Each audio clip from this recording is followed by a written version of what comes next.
Shalom, Bapak Ibu yang dikasihi Tuhan. Shalom. Puji Tuhan, kita mengucap syukur buat kasih dan anugerah Tuhan. Pada saat hari ini saya boleh dipercayakan membawakan kebenaran firman Tuhan di tempat ini. Sebelum saya menyampaikan firman Tuhan, saya memperkenalkan diri terlebih dahulu. Saya dengan Bapak Enos Pangaribuan, dan saya dari kampus STT IKSM Santosa Asih Jakarta, di mana tempat Sri dan Ice sekolah, dan saya di bidang kemahasiswaan dan pelayanan. Jadi saya biasanya yang mengurus mahasiswa untuk pelayanan baik weekend, Sabtu dan Minggu, ataupun yang PPL selama 6 bulan. Ya, itu perkenalan saya, dan saya tinggalnya di Kuta Balang. Kalau Bapak Ibu tahu, Balang di Simpang Kampung Baru. Saya tinggal di sana, orang tua di sana. Kebetulan saya pulang kampung karena ada pesta. Abang saya akan merit Sabtu besok. Itu saja kira-kira ya untuk perkenalan saya, dan terima kasih ketika saya sampai ke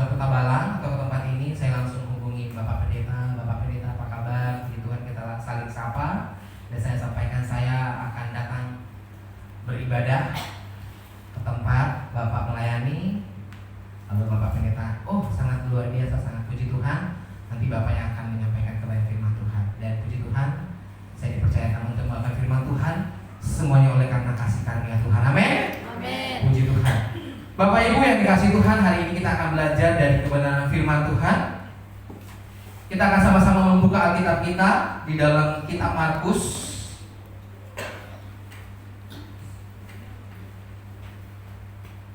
Markus pasal yang ke-10, ayatnya yang ke-46 sampai ayatnya yang ke-52.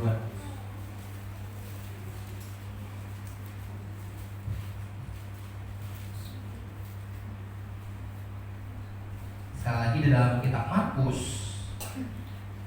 pasal 10, ayatnya yang ke-46 sampai ayatnya yang ke-52. Bapak Ibu jemaat, saya rindu kita membaca secara bergantian. Saya ayatnya ke-46, jemaat sekalian nanti membacakan ayat 47, dan di ayat yang terakhir nanti kita akan sama-sama membacakannya. Saya akan membacakan dulu perikopnya. Yesus menyembuhkan Bartimeus. Lalu tibalah Yesus dan murid-muridnya di Yeriko. Dan ketika Yesus keluar dari Yeriko bersama-sama dengan murid-muridnya dan orang banyak yang berbondong-bondong, ada seorang pengemis yang buta bernama Bartimeus, anak Timeus, duduk di pinggir jalan. Ketika dia dengarnya bahwa itu adalah Yesus orang Nazaret, mulailah ia berseru, "Yesus anak Daud, kasihanilah aku." Banyak orang menegurnya supaya ia diam, namun semakin keras ia berseru, "Anak Daud, kasihanilah aku." Lalu Yesus berhenti dan berkata, "Panggillah dia." Mereka memanggil orang buta itu dan berkata kepadanya, "Kuatkan hatimu, berdirilah, ia memanggil engkau." Lalu ia menanggalkan jubahnya, ia segera berdiri dan pergi mendapatkan Yesus. Tanya Yesus kepadanya, "Apa yang kau kehendaki supaya aku berbuat bagimu?" Jawab orang buta itu, "Rabuni, supaya aku dapat melihat." Sama-sama kita membaca 3 ya. Lalu kata Yesus kepadanya, "Pergilah, imanmu telah menyelamatkan engkau." Pada saat itu juga melihatlah ia, lalu ia mengikuti Yesus dalam perjalanannya. Amin. Yang berbahagia yang membaca, merenungkan, terlebih yang melakukan kebenaran firman Tuhan. Bapak Ibu sekalian, kalau kita bisa melihat dari pembacaan kita pada saat pagi hari ini, bagaimana seorang Bartimeus yang buta bertemu dengan Yesus. Adapun tema kita hari ini berbicara tentang Yesus penolongku. Yesus penolongku. Amin. Amin. Bahwa Yesus adalah penolong kita dalam keadaan apapun, dalam situasi apapun. Kita percaya ketika kita dalam bergumul, mari kita datang kepada Tuhan, berserah kepada Tuhan, berseru kepada Tuhan. Mengapa? Karena jelas-jelas firman Tuhan katakan, berbahagialah orang yang mengandalkan Tuhan, bersukacitalah orang yang datang kepada Tuhan, diberkatilah orang yang datang kepada Tuhan. Karena ketika kita datang sama Tuhan, kita tidak akan pernah kecewa. Amin. Kita datang kepada Tuhan, kita tidak akan pernah dikecewakan. Tapi ketika kita mengandalkan kekuatan kita mengandalkan manusia, kita sering sangat kecewa. Bapak Ibu yang dikasih Tuhan, kalau kita bisa melihat dalam perjalanan ini, pada saat itu Yesus sedang berjalan mengelilingi kota demi kota, desa demi kota, desa demi desa. Dan kalau kita lihat dalam pembacaan ini, lalu tibalah Yesus dan murid-muridnya di Yeriko. Yesus sedang mengadakan perjalanan menuju kota Yeriko. Dan ketika Yesus keluar dari Yeriko bersama-sama dengan murid-muridnya dan orang banyak berbondong-bondong, ada seorang pengemis buta yang bernama Bartimeus, anak Timeus, duduk di pinggir jalan. Jadi ketika Yesus sedang berjalan dan dia mengelilingi kota demi kota, desa demi desa, dan ayat ini berkata Yesus keluar dari Yeriko. Dan di Yeriko pun Yesus sudah melakukan banyak mujizat. Firman Tuhan katakan banyak berbondong-bondong mengikuti Yesus. Jadi sebenarnya kalau kita bisa melihat perjalanan Tuhan Yesus, ketika Yesus melakukan pelayanan, ketika Yesus melakukan perjalanan, banyak sekali orang mengikuti Tuhan Yesus. Bapak Ibu, kenapa banyak orang mengikuti Tuhan Yesus? Alasannya sangat jelas, karena Yesus penuh kuasa. Yesus mampu menyembuhkan orang sakit, Yesus mampu melakukan mujizat. Tapi pertanyaannya adalah, apakah orang yang banyak yang mengikuti Yesus adalah orang yang sungguh-sungguh datang kepada Tuhan Yesus? Apakah orang yang mengikuti Yesus ingin mendapatkan keselamatan? Kalau kita bisa melihat dalam perjalanan Tuhan Yesus, orang banyak mengikuti Tuhan Yesus, ternyata tidak semua orang yang setia, tidak semua orang yang sungguh-sungguh mencari Yesus, tidak semua orang yang benar-benar rindu, haus akan kasih Tuhan. Kalau kita bisa melihat, ternyata banyak daripada murid-muridnya, daripada orang-orang banyak mengikuti Yesus karena apa? Karena membutuhkan mujizat supaya dapat kesembuhan. Mengikuti Yesus supaya apa? Supaya dapat berkat, supaya diberkati. Ya, kalau kita bisa melihat dalam perjalanannya, supaya dapat makan 5 roti dan 2 ikan, supaya dapat kesembuhan, supaya apa lagi? Banyak hal yang dilakukan orang banyak mengikuti Yesus. Bahkan kalau kita bisa melihat, ada juga yang mengikuti Yesus yang cari-cari kesalahan. Bukan hanya, oh saya mau lihat Tuhan Yesus, saya mau disembuhkan, saya mau diberkati. Tapi ada loh yang cari kesalahan. Siapa? Ahli-ahli Taurat. Ahli-ahli Taurat, orang-orang Farisi mengikut Yesus bukan karena ingin rindu mendapatkan pertolongan atau mengerti keselamatan, tapi untuk cari kesalahan Tuhan Yesus. Di mana Tuhan Yesus berkata salah, saya harus secara dia. Di mana ketika Tuhan Yesus melanggar Taurat Tuhan, saya harus menyampaikan. Makanya kalau kita bisa melihat dalam pembacaan Injil, sering sekali ahli Taurat menentang Tuhan Yesus. Tuhan Yesus tidak boleh menyamakan diri dengan Tuhan. Karena ketika dalam pengajarannya, Yesus sering menyampaikan pengajarannya bahwa dia adalah jalan kebenaran, dia adalah keselamatan. Bahkan dia menyamakan dirinya dengan Bapa. Dan ini sangat bertentangan dengan Taurat yang orang Yahudi terima dalam pengajaran.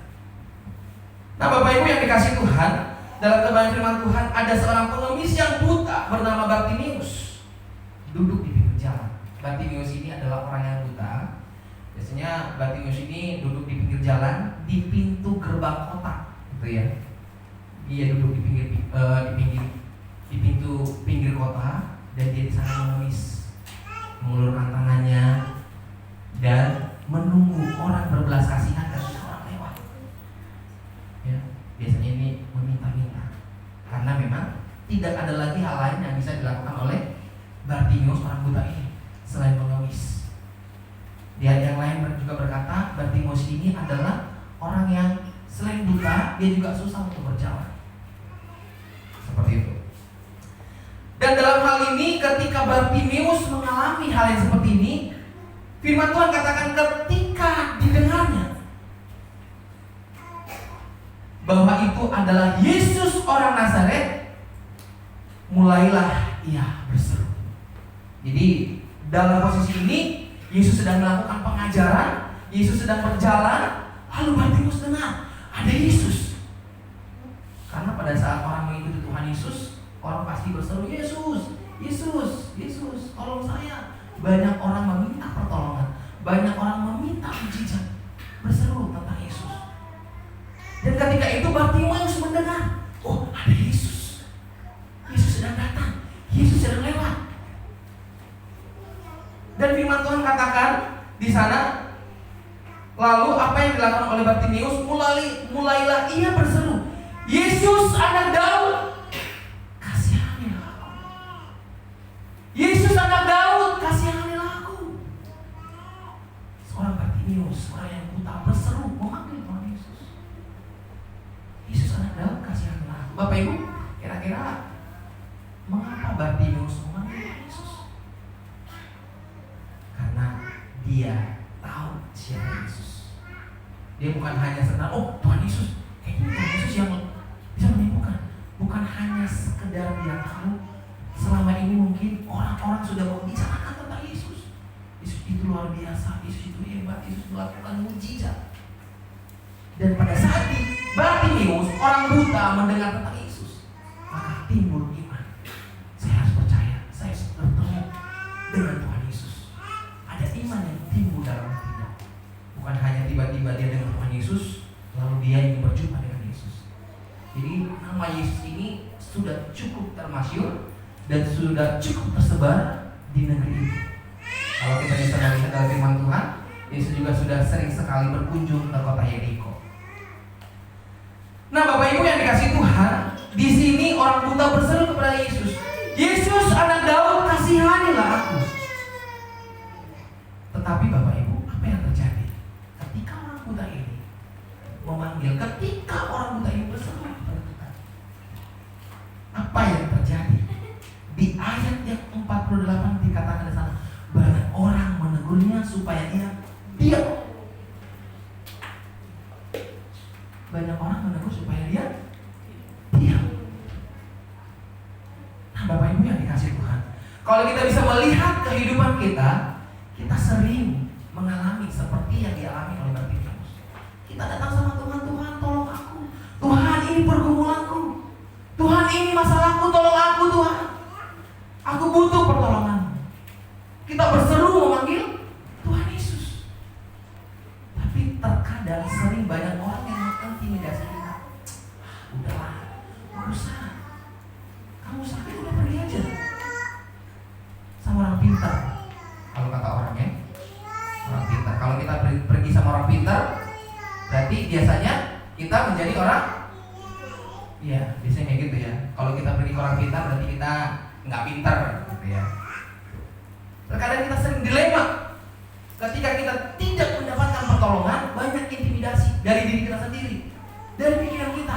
Udahlah, mandari Tuhan aja. Udahlah, pergi aja ke sana. Udahlah. Apalagi ketika orang lain sampaikan, kamu sok rajin, mana mungkin Tuhan menjawab doamu? Kamu ada jarang gereja, kamu ada jarang berdoa. Terkadang kita sering diintimidasi oleh si iblis. Kamu bukan siapa-siapa. Dan itulah yang membuat kita terkadang mundur. Oh iya ya, saya bukan siapa-siapa. Oh iya ya, saya belum berdosa. Tapi kalau kita bisa melihat bagaimana Bartimeus melakukan hal ini, banyak orang menegurnya supaya dia diam. Dan luar biasa sekali Bapak Ibu yang dikasih Tuhan.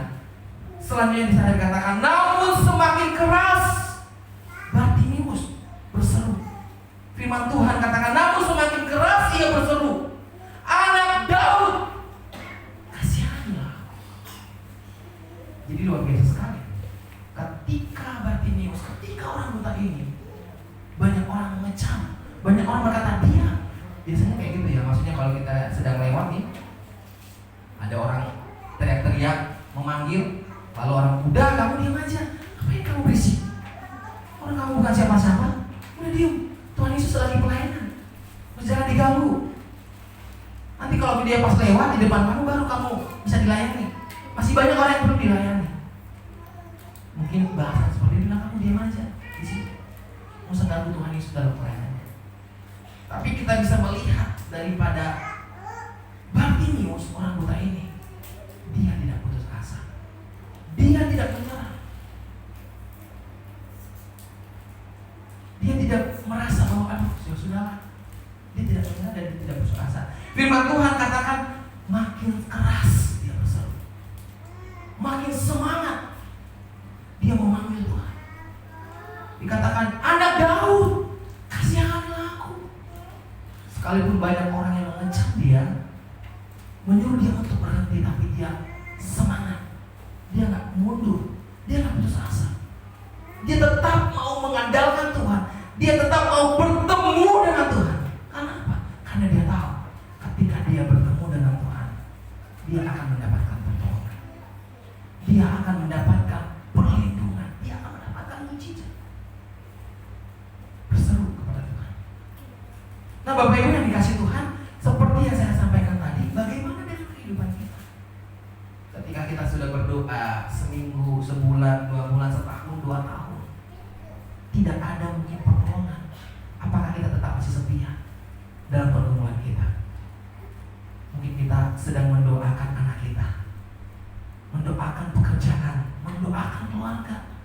mendoakan suami atau istri supaya bertobat?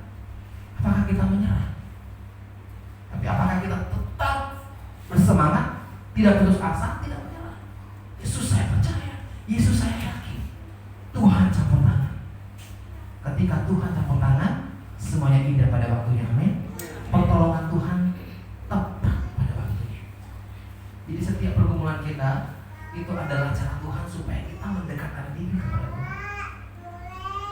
Kalau dalam pengalaman saya, kalau dulu dalam perjalanan iman, saya itu kalau ada masalah saja baru datang sama Tuhan, gitu ya. Kalau ada masalah sama ada masalah baru, Tuhan, tolong aku Tuhan, ini ada masalah apa Tuhan? Tuhan, tolong aku Tuhan, aku butuh ini Tuhan. Tuhan, aku sedang sakit Tuhan, tolong aku Tuhan. Jadi ketika ada masalah, ketika ada pergumulan, ketika sakit, baru saya datang sama Tuhan. Baru berdoa sama Tuhan, minta pertolongan sama Tuhan. Apakah Tuhan tolong? Tuhan tolong. Tapi di satu titik saya disadarkan oleh firman Tuhan. Artinya apa? Mengapa engkau ketika dalam masalah, ketika dalam penyakit, ketika dalam pergumulan datang sama Tuhan? Lalu Tuhan kasih masalah saya. Berarti kamu butuh masalah dong. Kamu butuh penyakit dong. Karena apa? Tuhan mau, Tuhan rindu setiap anak-anak yang dikasihinya datang kepada Tuhan. Tuhan tidak mau melepaskan orang-orang yang dikasihinya. Akhirnya Tuhan kasih masalah. Supaya apa? Supaya anaknya datang kepada Dia. Akhirnya masalah terus. Lalu saya ubah mindset saya. Ternyata kita datang kepada Tuhan bukan hanya dalam keadaan masalah. Kita datang kepada Tuhan bukan hanya dalam keadaan pergumulan, dalam keadaan diberkati, dalam keadaan sehat, senantiasa. Firman Tuhan katakan bersyukurlah senantiasa dalam Tuhan.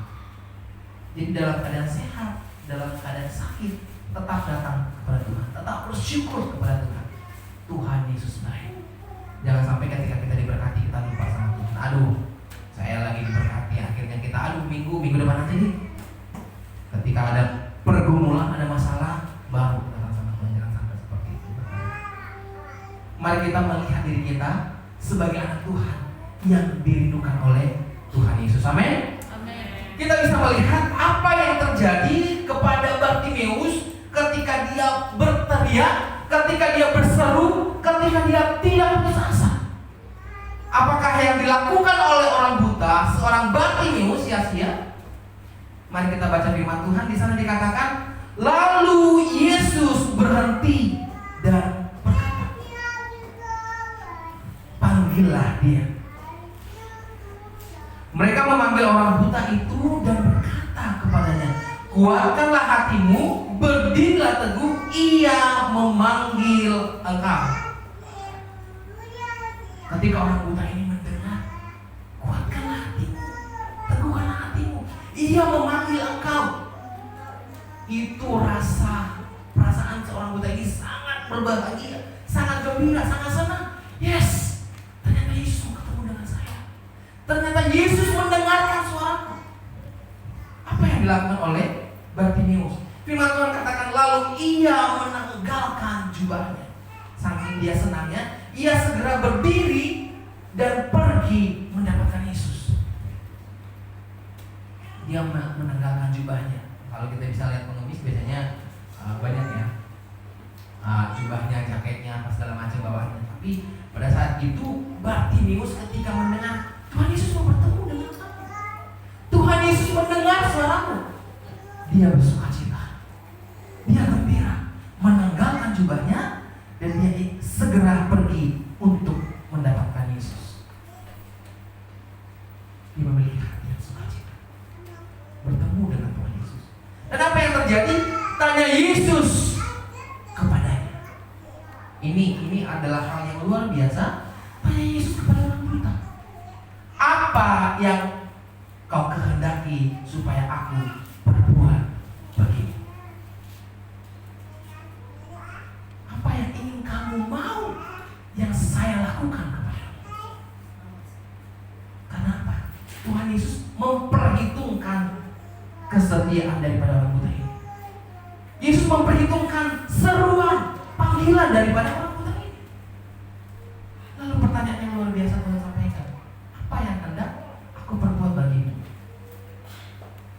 Kalau istilah gaulnya sekarang, apa maumu? Gitu ya. Apa maumu? Akan aku kabulkan, akan aku berikan. Orang buta itu hanya berkata, jawab orang buta itu, Rabuni, supaya aku dapat melihat. Bapak Ibu yang dikasihi Tuhan, saat ini kita sedang bergumul, sedang berdoa. Ketika Yesus bertanya hari ini kepada kita, apa yang hendak aku lakukan untukmu? Apa permintaanmu sekarang? Apa pergumulanmu sekarang? Aku akan menjawab.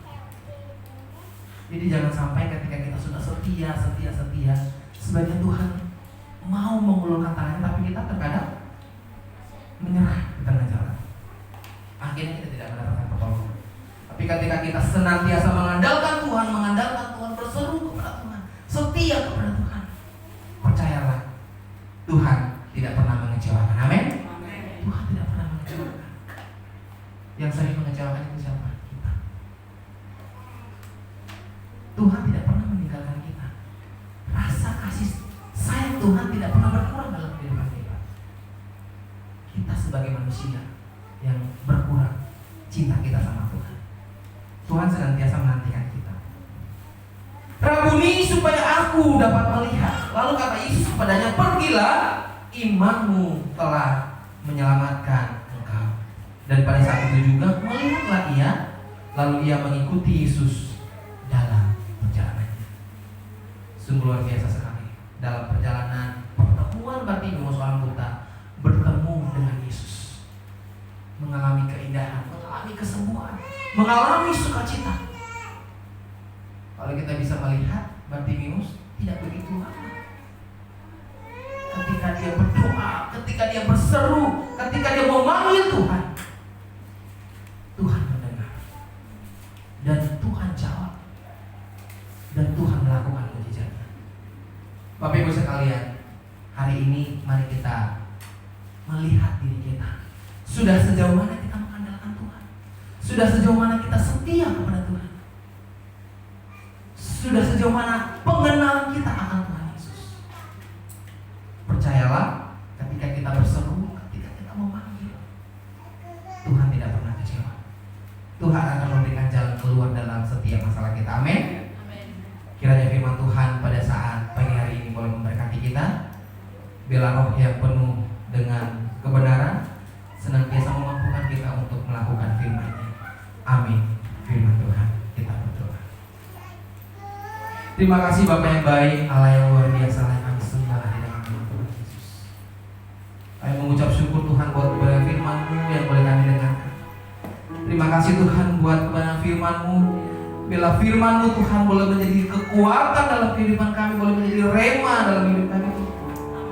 Tolong kami Tuhan untuk boleh melakukan firman-Mu. Mampukan kami untuk setia Tuhan. Ajar kami Tuhan berharap, berseru mengandalkan Engkau dalam kehidupan kami Tuhan. Sehingga kami boleh melihat mujizat demi mujizat dalam kehidupan kami. Karena kami punya Tuhan, kami punya Allah, kami punya Tuhan Yesus yang luar biasa, yang tidak pernah mengecewakan kami.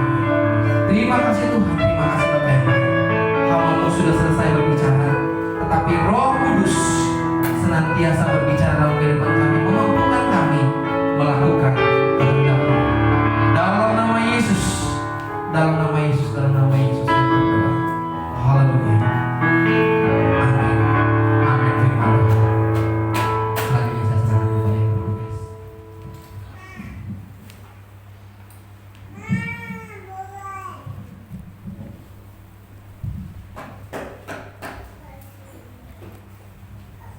Puji nama Tuhan. Haleluya. Haleluya. Amin. Dan diberkati firman Tuhan oleh hamba-Nya. Akan memberikan firman Tuhan pada siang hari ini. Dan saat ini seperti biasanya di awal bulan kita akan melakukan perjamuan kudus. Kita mengingat akan kebaikan Tuhan buat kebenarannya. Dan mari Bapak Ibu yang dikasih oleh Tuhan, mari kita persiapkan hati kita untuk menerima perjamuan kudus ini. Bagi Bapak Ibu yang sudah mengikuti CD, sudah mengikuti CD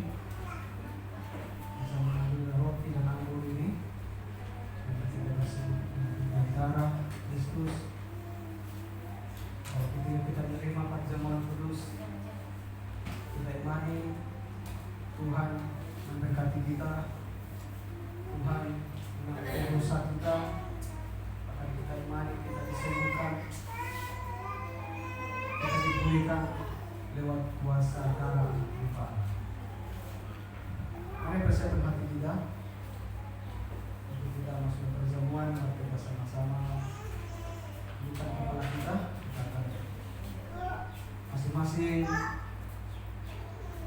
memuji diri sendiri, berdoa kepada Tuhan, mohon pengampunan atas segala kesalahan kita, dan jangan dengan kita menerima ini, kita menerima hukuman dari Tuhan seperti firman Tuhan yang akan kita bacakan. Mari kita siapkan hati kita, mari bersama-sama kita tundukkan kepala kita saat itu sejenak, kita berdoa masing-masing kepada Tuhan.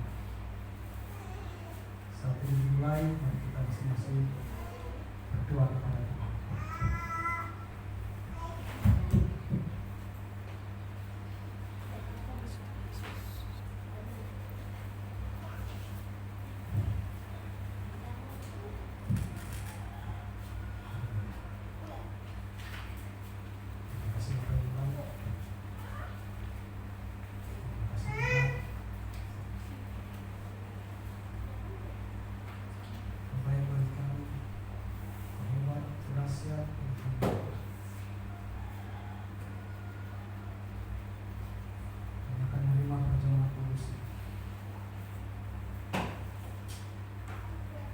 Saudara-saudara dikasih Tuhan, sesuai dengan pesan Tuhan kita, marilah kita yang telah menguji diri di hadapan Allah menerima perjamuan kudus ini. Kristus memberikan perjamuan kudus ini menjadi penghiburan bagi setiap orang yang telah mengakui dan menyesali dosa-dosanya. Melalui perjamuan kudus ini, marilah kita mengenal Tuhan Yesus dan segala pengorbanannya untuk menebus kita dari kuasa dosa, supaya kita terhindar dari kebinasaan. Dosa kita telah diampuni dan kita sudah diperdamaikan dengan Allah. Inilah yang dimeteraikan oleh Kristus dalam hati kita melalui perjamuan kudus ini. Setiap kali kita merayakan perjamuan kudus, kita menerima roti yang melambangkan tubuh Kristus dan anggur yang melambangkan darah Kristus. Maka kita bersekutu dengan Dia. Artinya, Dia dalam kita dan kita di dalam Dia. Sebab itu marilah kita mengenangkan dan memberitakan kematiannya sebagai tanda bahwa kita mengaku Tuhan Yesus mati karena dosa kita dan telah bangkit kembali dari antara orang mati supaya kita dibenarkan. Marilah kita selalu mengikut Tuhan dan melakukan firman-Nya agar kehidupan kita semakin kudus. Sebagai pernyataan rasa syukur kita kepadanya. Selain daripada itu, marilah kita bersatu hati, kasih mengasihi dan saling tolong menolong satu sama lain sebagaimana yang layak dalam jemaat Tuhan Yesus. Sebab Tuhan Yesus adalah kepala dari jemaat dan kita adalah anggotanya. Tuhan telah memberi kepada kita hukum kasih tatkala Ia berkata, inilah, dalam hal inilah kamu akan nyata sebagai muridku, apabila kamu saling mengasihi. Yohanes pasal 13 ayat 35.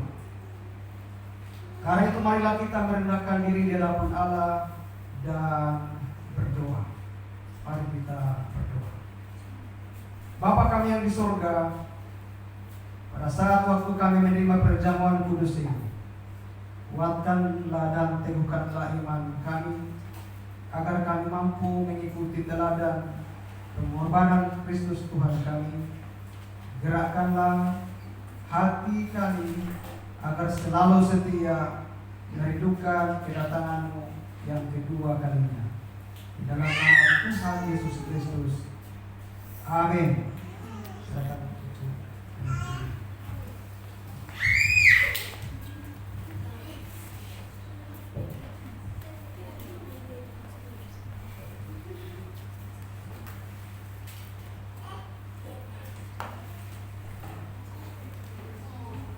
Tuhan, Bapak Ibu Saudara yang dikasihi oleh Tuhan, kami persilakan Bapak Ibu mengambil mulai dari sebelah kanan saya. Kita akan menaikkan lagu dari Kidung Jemaat nomor 183 menjulang nyata atas negara.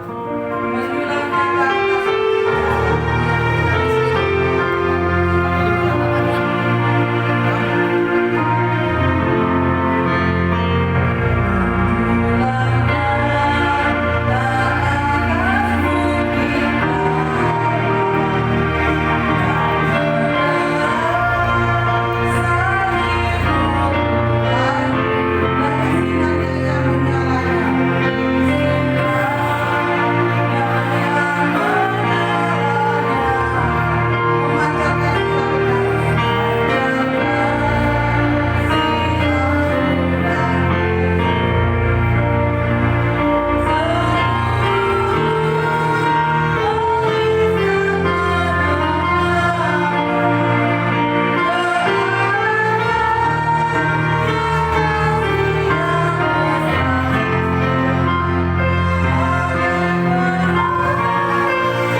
Bapak Ibu yang dikasih Tuhan, mari kita bangkit berdiri. Mari kita pegang roti di kaki kanan kita. Dan mari kita mengangkat di atas kepala kita. Kita akan menerima tubuh Kristus. Dan sebelum kita memakan, kita dengarkan firman Tuhan. Sebab apa yang telah kuteruskan kepadamu telah kuterima dari Tuhan, yaitu bahwa Tuhan Yesus pada malam waktu ia diserahkan mengambil roti, dan sesudah itu ia mengucap syukur atasnya. Ia memecah-mecahkannya dan berkata, inilah tubuhku yang diserahkan bagi kamu, perbuatlah ini menjadi peringatan akan aku. Mari kita makan dalam nama Tuhan Yesus.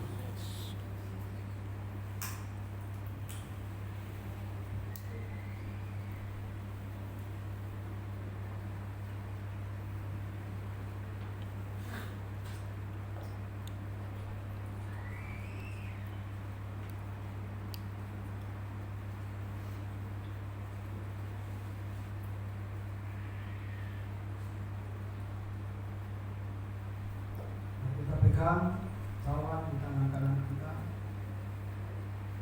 dan kita mengangkat di atas kepala kita. Sebelum kita minum, kita dengarkan firman Tuhan. Demikian juga dia mengambil cawan sesudah makan lalu berkata, cawan ini adalah perjanjian baru yang dimeteraikan oleh darahku. Perbuatlah ini setiap kali kamu meminumnya, menjadi peringatan akan aku. Minumlah di dalam nama Tuhan Yesus.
yang menderita sengsara di bawah pemerintahan Pontius Pilatus, disalibkan, mati dan dikuburkan, turun dalam kerajaan maut. Pada hari yang ketiga, bangkit pula dari antara orang mati, naik ke surga, duduk di sebelah kanan Allah, Bapa yang Maha Kuasa, dan dari sana untuk menghakimi orang yang hidup dan yang mati. Aku percaya kepada Roh Kudus, gereja yang kudus dan am,